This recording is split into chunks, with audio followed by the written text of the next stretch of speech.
ગુજરાતના પ્રખ્યાત કથાકાર મોરારી બાપુએ બાંગ્લાદેશમાં બગડી રહેલી સ્થિતિ પર ઊંડી ચિંતા વ્યક્ત કરી છે। તેમણે બાંગ્લાદેશમાં થયેલા હિન્દુની હત્યાને દુઃખદ ગણાવી છે।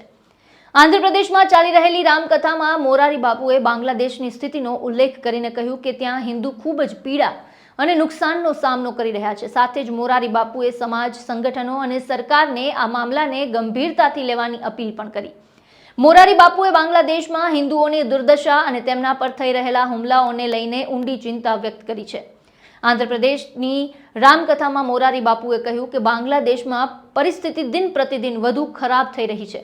તેમણે ભારપૂર્વક જણાવ્યું કે હિન્દુઓના દુઃખને હવે અવગણી શકાય નહીં। તેમણે એ પણ ઉલ્લેખ કર્યો કે રાષ્ટ્રીય સ્વયંસેવક સંઘના પ્રમુખ મોહન ભાગવતે પણ આ ઘટનાઓ પર ચિંતા વ્યક્ત કરી છે। મોરારી બાપુએ રામકથામાં સવાલ કર્યો કે હિન્દુ હોવું કોઈ અપરાધ જેવું કેમ માનવામાં આવી રહ્યું છે।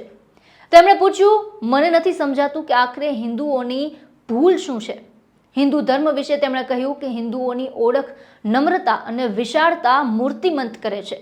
તેમણે આગળ કહ્યું કે હિન્દુ એક બિંદુ છે, એટલે અહંકાર વિનાનું એક નાનું બિંદુ, પરંતુ સાથે જ તે સિંધુ પણ છે, સમુદ્ર જેવો વિશાળ અને અનંત।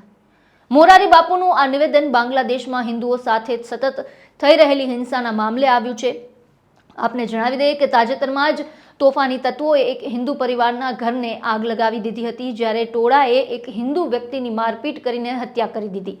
આ પહેલા આરએસએસ પ્રમુખ મોહન ભાગવતે પણ બાંગ્લાદેશના હિન્દુઓને એક સાથે રહેવાનું આહવાન કર્યું હતું અને વિશ્વભરના હિન્દુઓને તેમને સમર્થન આપવાની અપીલ કરી હતી। મોરારી બાપુના આ નિવેદનને લઈને આપનું શું માનવું છે, આપનું શું કહેવું છે, અમને કોમેન્ટ બોક્સમાં જણાવો અને અમારી ચેનલ સ્વરાજને જો તમે સબસ્ક્રાઇબ ન કરી હોય તો સબસ્ક્રાઇબ કરવાનું ભૂલશો નહીં।